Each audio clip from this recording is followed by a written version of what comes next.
Well, Joe, thank you very much for joining us. We are here for a treat. We have with us Joe Rogers. He is the managing partner at RDS Group, and he is the go to person at this company. And we are definitely here very interested in your story and to learn about what you're doing, what you're finding success on, and how you got started in real estate.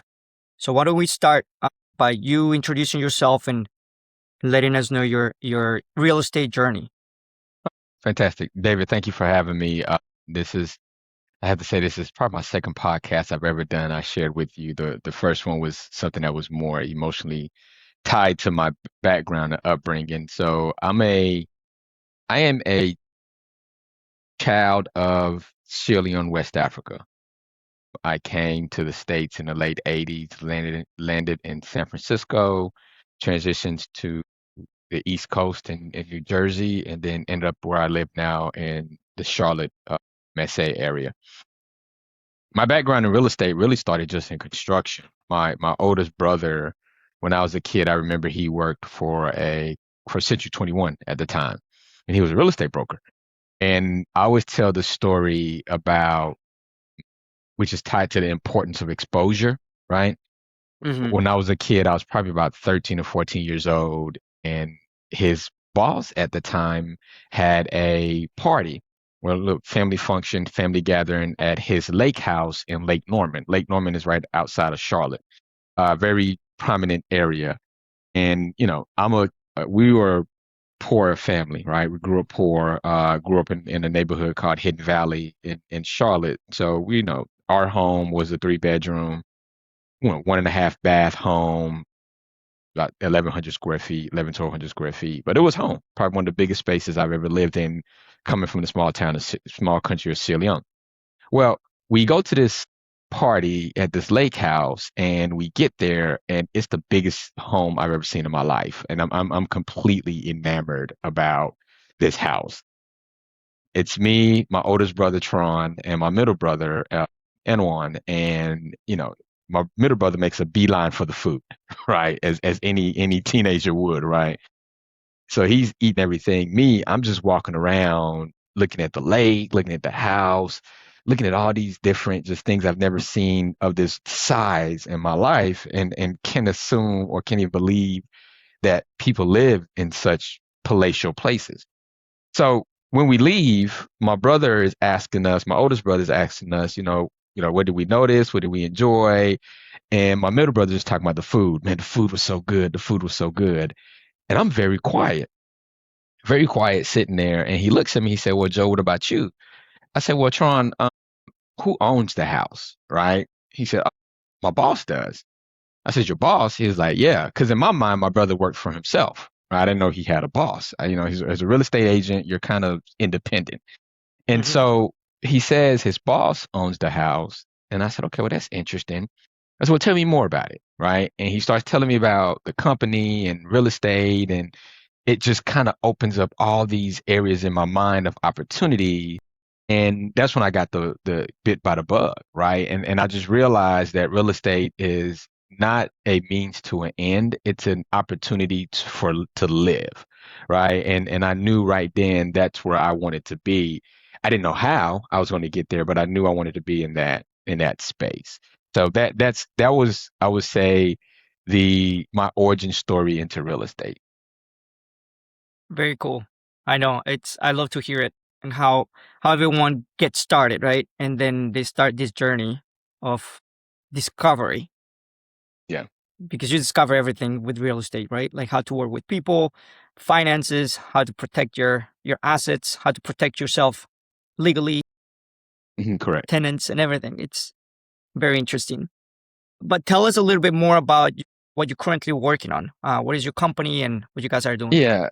So Rogers Development Services, as I shared, we are a full-scale owner's rep project and construction management firm. Our goal, our slogan is simplifying real estate projects, right? The complexity that comes with real estate projects. So as an owner's rep, we sit in the place of the owner. We come in at the early stages of the project and can be with the client or the owner from the beginning to the end. Our clients range from private developers, nonprofit organizations, municipalities, developers who are just starting out, seasoned developers, you name it, right? We're really good at that space. We have one, two, three, four projects we're working on at different phases, right? Either in pre-development phase. We just finished a project design of a project. We're rolling out the closing finance, the construction.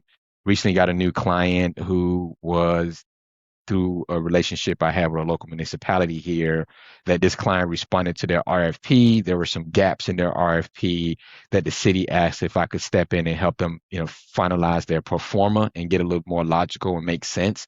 So we work on the financial side of the deal as well, which is where we've been really blessed to start understanding how AI works and can help us in that area, because we found some efficiencies in that space.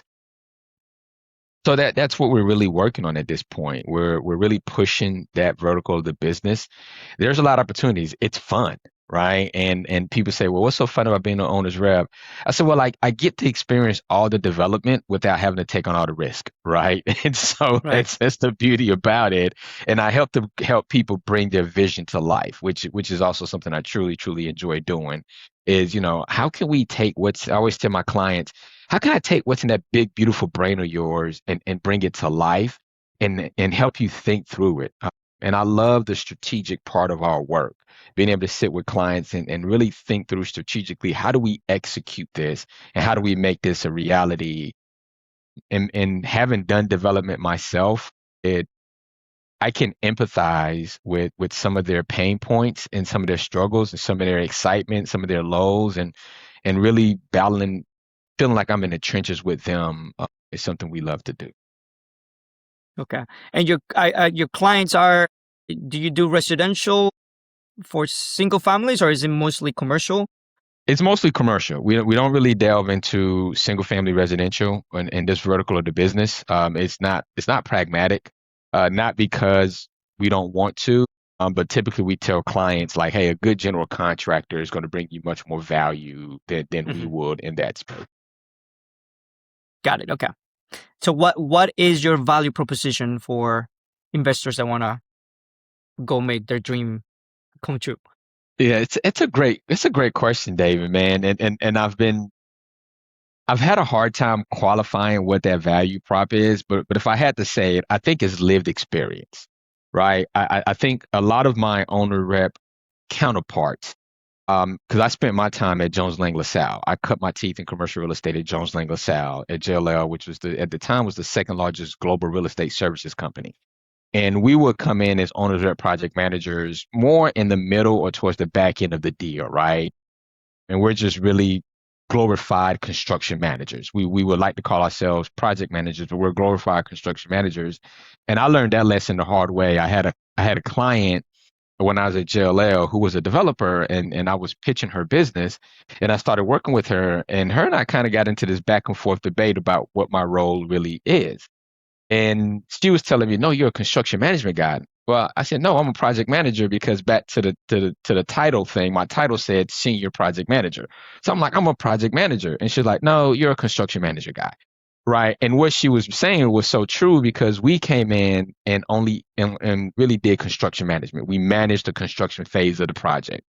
Well, what we do at RDS is a little more nuanced than that, right? Yes, we can deliver on the construction management component of the work. That's not a problem. But we're really at the forefront of the development project, right? We're helping clients now develop their financial performer, test their financial performers. We're helping them understand their deal, package their deal, put together their capital stack. We're helping them through the funding phases of it, ensuring that what financial vehicles are available to structure their deal, and we're really helping them put the deal together. We do everything except for sign the legal notes for the clients, right? We're not going to, sign your financial documents. But essentially, David, you could come to me and say, hey, I've got this raw piece of land. I want to build something on it. Joe, can you go figure out what makes sense to build on here and then help me put it together and help execute it? So our value prop is that we're truly, truly development managers, construction managers, and we're acting in the capacity of the owner.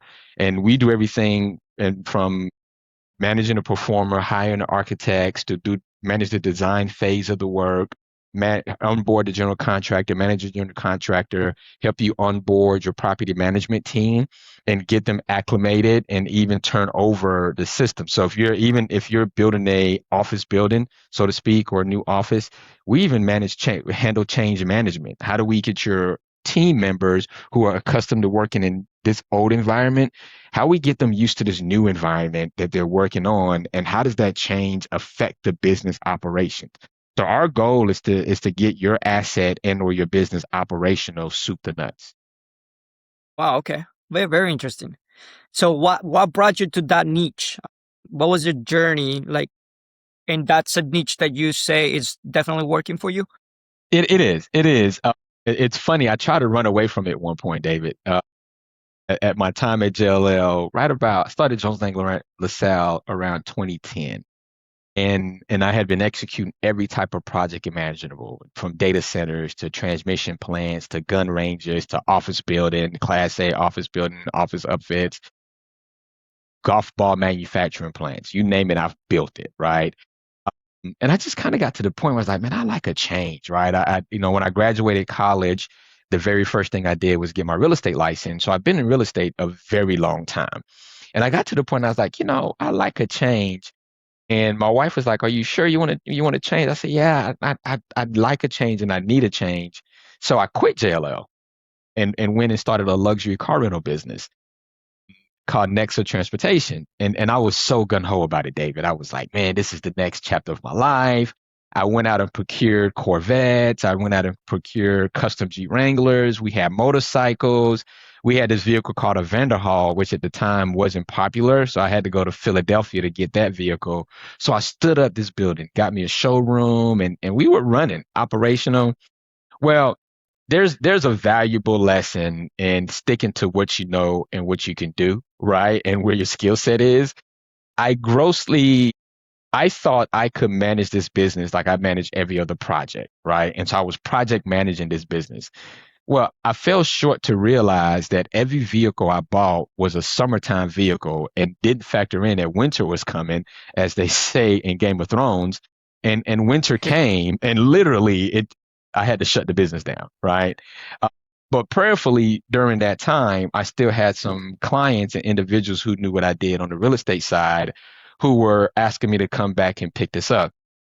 So when Nexa shut down, I was blessed to get back to JLL and then transition to Wells Fargo, doing some work for Wells Fargo at the time. But even with that, I just never liked the idea of working for somebody, right? Entrepreneurship was still tugging at me and pulling at me, but I didn't know what I wanted to do. I felt like development may have been the space I wanted to play in. So I started doing some different development, real estate development and investment kind of deals. A couple of them were successful, a couple of them fell through. I realized the capital required to do a development, I wasn't quite there yet. But again, this small sliver of business that I was turning my back to, the project management, was still feeding me somehow, right? And I wasn't giving it a lot of energy, but it was continuing to feed me. So I sat down with my financial planner one day and we were looking at our finances and we're thinking about, investment and growth and where things are. And he looked at it, he said, "Hey man, this business you have here, this that you're not paying a lot of attention to seems to be very consistent."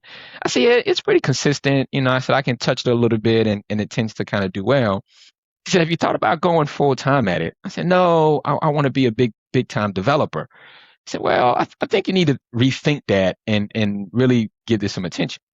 So I pushed and I fought it for a while. And then eventually I was like, he's right, right? I had a real estate deal I was doing in Greensboro and that deal fell through. And we had put a lot of capital into that deal. And even with that deal falling through and the amount of capital we lost on it, the project management business was still sustaining us. And I said, let me shift my focus, right? Because I felt like I was burned out from project management. I really felt at my time at JLL, the amount of work we done, I was like, man, I'm just burnt out. I don't know if I really, really want to do that again. What I failed to realize was that at Jones Lang LaSalle, I didn't have the privilege or the leverage to choose my clients, right? It was given to me And whatever the client was, I had to go execute that project.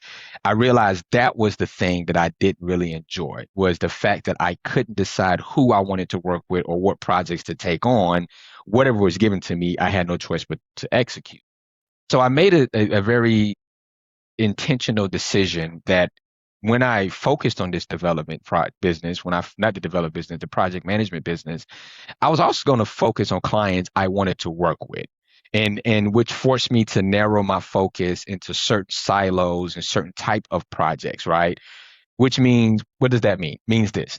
David, if you were to build a data center and say, hey man, I got a data center I want to build, no, can you do it? Do I have the capabilities to do it? Absolutely. Is that something I really want to do? Not really, right? It's not. I don't want to build a data center.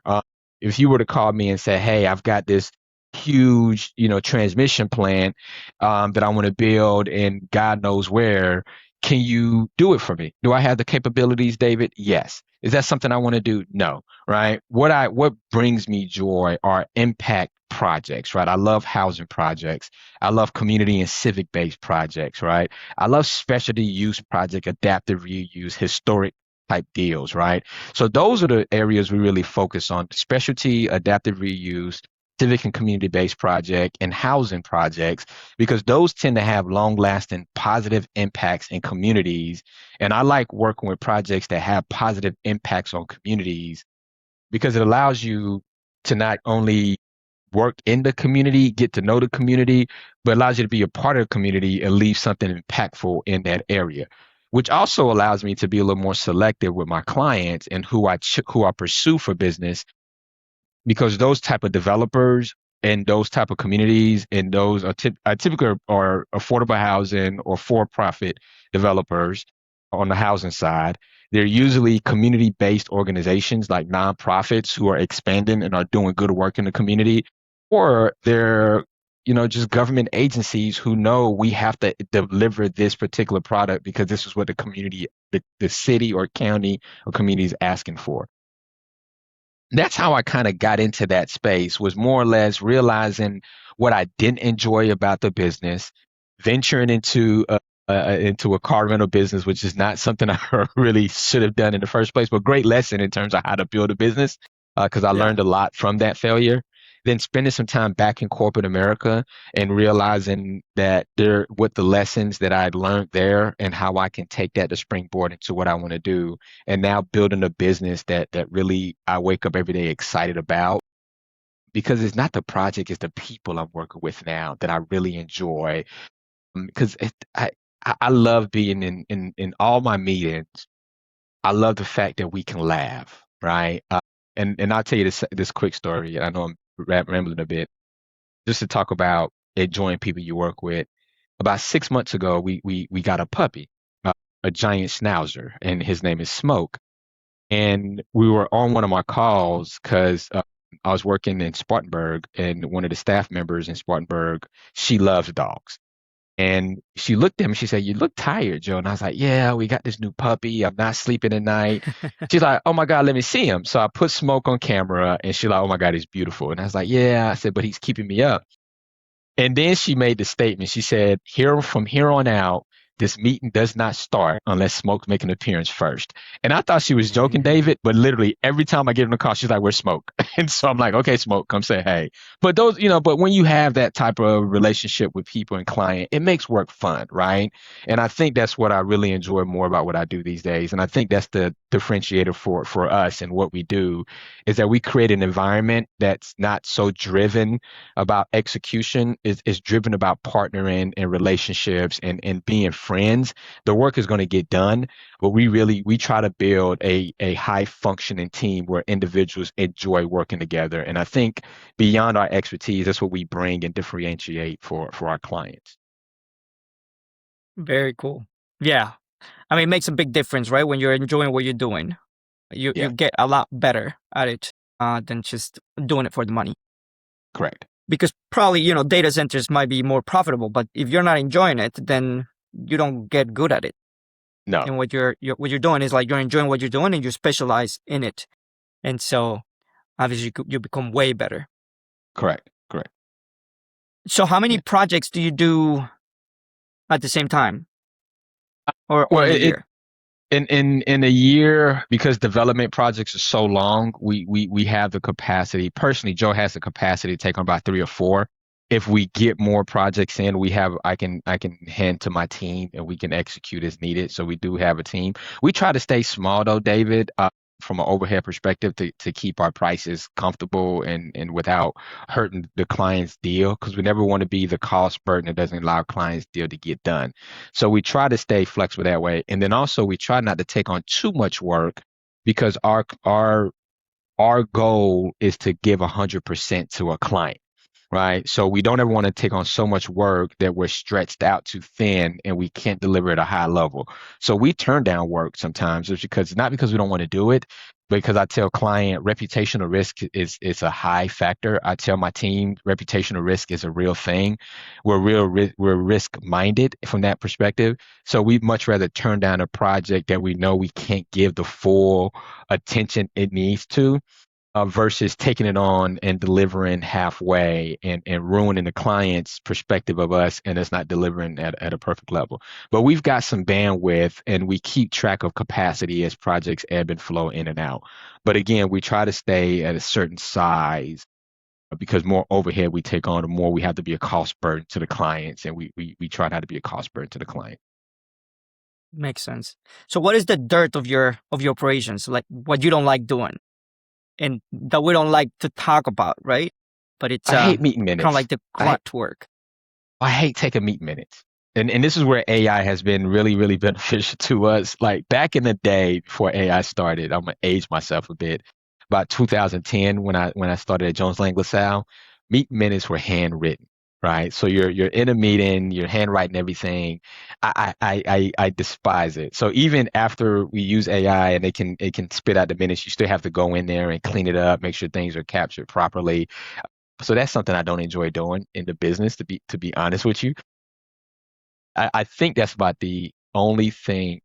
And sometimes I'm not a fan of business development. And I know it's counterintuitive to be a business owner and not do business development, but let me qualify what I mean by that. I don't like transactional conversations, right? From a business development standpoint. And I hate feeling like I'm in a room where I'm just pitching and so transactional, right? I think you get to know somebody better in these type of environments and get to know each other and talking through it and really working through their problems. So I'm not a big fan of like the huge networking events and going in there and having to work a room. That's not really my thing. I'm more of a face to face and one on one type of person, because I think that's when you get to know somebody really. But we do these things, we have to do these necessary evils for the business, right? And so we do the networking things, we do the meeting minutes part of the business, right? But I like to really just execute. I like to talk strategy. I'm a big vision kind of guy, right? Let's talk big Yeah. vision. Let's talk how we can get there. But I would say those are the two things about the business I've found that to be the least enjoyable of what I do. And you found people that help you with that. Yes, yes. I found people help me with that, and I've really leaned into my network. I've built a good network over the years of what I would consider good friends and good champions of me personally and of my business. So a lot of things we get are word of mouth referrals, which I love more than anything. We rarely pitch business from the ground up. A lot of it has been, hey, you should call Joe and his team. Hey, have you talked to Joe and these guys? But we started recently doing more of the presentation, particularly since we're chasing some municipal work. I think those are things we have to do. So we're doing more of the face-to-face municipal pitches, but those again are relationships I have that allow me to get behind a closed door and make the pitch, versus the cold call kind of approach. Yeah. So Yeah, how are you using AI and is that transforming your business? it And is. how do you see yourself using it moving forward? So it's such an interesting question, David. And so I'm going to answer directly and then expand a little bit. We're using AI. I'm a slow adopter, just 100% with you, right? I'm a very, very slow adopter in most technology. I guess just being a kid of the 80s, you tend to kind of be stuck in your ways in some regards. But over the past 2 years, we've started integrating AI in very pragmatic ways in the business, right? One obviously is ensuring that from an email perspective, one thing I do every morning is my AI will give me 3 or 4 critical things I need to take care of the day based on my email search and things that are outstanding, right? Hey, it always asks me, would you like a suggestion of things to do today? And I'm like, yes, send it to me, and we get there. So that's integrated into our email component. Obviously, we talked about leveraging AI for tracking of meetings, meeting minutes and activities and tasks of that area. We've started leveraging it in our financial performers, right? Particularly through Excel as we build these performers and checking for fluidness of the performer. Make sure errors are factual and actually helping create these performers for us. I use it to a lot of times to help create documents and presentations. I find that it's very, very helpful in that area where I can just brain dump into say a PowerPoint and give you an example. I can take 10 slides and each slide I could brain dump what I want to write in there. And then give it a very detailed prompt and it creates exactly what I need for a presentation, backed with data, research, et cetera. Because one of the things we do a lot of times in real estate is data driven, right? And your project is only good as the validity of your data. So being able to pull sources of data to give it to me and I can comb through it in a way and pick out what's validated, and what I can present to clients has been key piece there. So we continue to explore those baseline functions, but I'm spending a lot of time with AI around prompts, right? I think your AI is only as good as the prompt you give it. And garbage in, garbage out, right? If we're not good at articulating the prompt in a way that the AI understands it and gives it back to us, you're not going to get the output you need. So I was having a conversation with another colleague of mine, and he and I were talking about that. He works at a big corporation that he and I landed on that same exact point where these big corporations are now pushing AI, but there's not enough conversation around prompt development and how to properly use AI, right? Because I think that's where the opportunity truly lies. Beyond the technology is moving relatively fast, right? And it's going to continue to evolve and continue to grow. But as users of it in any business, again, this is just Joe's perspective. I don't have any data to support it, but from my perspective and my interaction with it, it's only as good and it's only as valuable to you as your ability to articulate the prompt that you need for it to do. And the better you can get at that, the more efficient and effective AI can work for you. The next iteration for me is understanding how to use AI bots, because I think there are ways in which I can push that out into the ethos for it to give me back some of the data and help with some of my business development that I'm doing.